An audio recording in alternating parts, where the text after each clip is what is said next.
Hi everyone, thanks for joining Let's Talk with Shayna. I'm Shayna and today we're going to be talking about cold sores.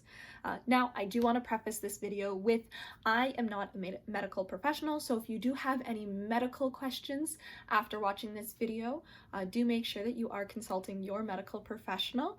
We are happy to answer any non-medical questions in the chat and comment below, but once again, I am not a medical professional.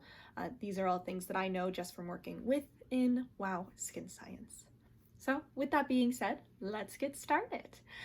First and foremost, what is a cold sore?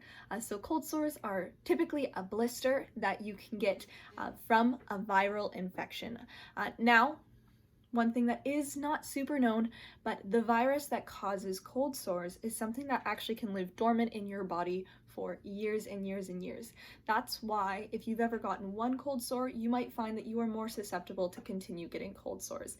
And it's because your body already has that virus, and you can actually give that virus to other people without having a cold sore. To put it in perspective, this virus is found in over half of the United States population, but only about 20 to 40% of people actually get active cold sores. So it's a super common virus, and more than likely you have it and you don't even know it, because only about 20 to 40% of those people that carry this virus actually get cold sores on a regular basis.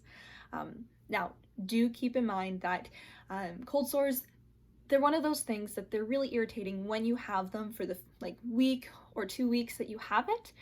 But other than that, it's not super harmful, but it is very contagious. So during the time that you have a cold sore, you want to try and avoid kissing other people, sharing utensils or straws or things of that nature, just to prevent that spread. Now, do keep in mind that it is still possible to get this virus and develop cold sores basically through any point in time in your life, but it does decrease after you're 35 or so. The likelihood of you getting cold sores does come down, but you can still have that virus dormant in your body, so you can still give it to other people. Super fun, right? Now, some symptoms for cold sores is you'll kind of notice before you actually start getting the blister, like some tingling or burning around your lip area. And this begins about 12 to 24 hours before the cold sore actually visually develops. If you can catch a cold sore in this phase, it's a lot easier to treat, and the time that you will have a cold sore will be much less, and sometimes cold sores don't even develop it if you catch it in this phase. The next phase is it can get really red and swollen, and then a blister will form. After about 4 to 5 days of this, your cold sore will appear and it can crust over and scab, and that's kind of your skin trying to heal and get rid of it. And this is just kind of the natural cycle of a cold sore. And after that, it'll just be acting as if it was a normal scab.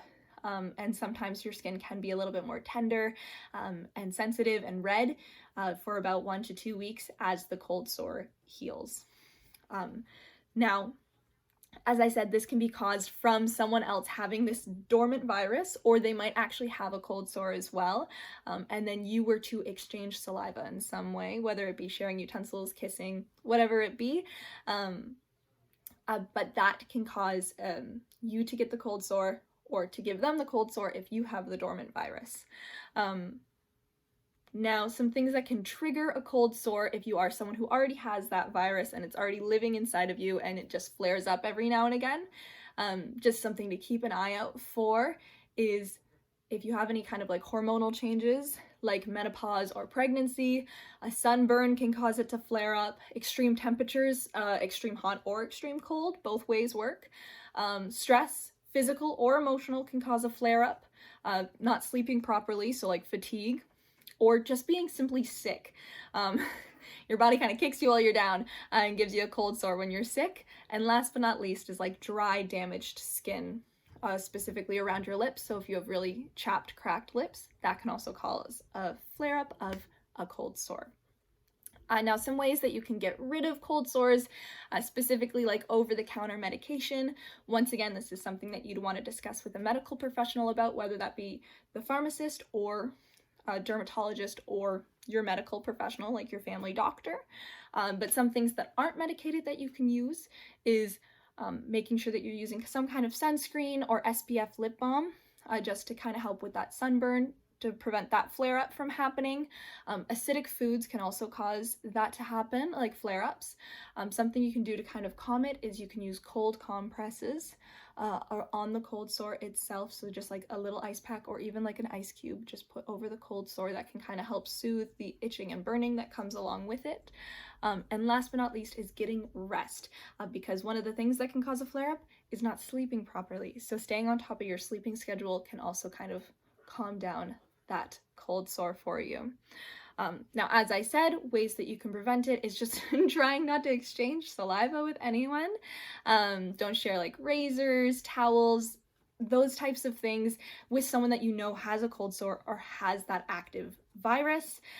But once again, it's super common, so your body might already have the virus. It lives dormant in you, and about 50% of the United States has the cold sore virus already in their body, and some people don't even know it, because only about 20 to 40% of people actually get cold sores if they have the cold sore virus.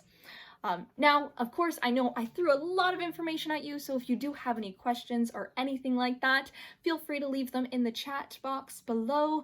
And just remember to be making sure to keep your lip hydrated and healthy, and avoid exchanging saliva with people who have the cold sore virus, or be prepared for a cold sore if you do.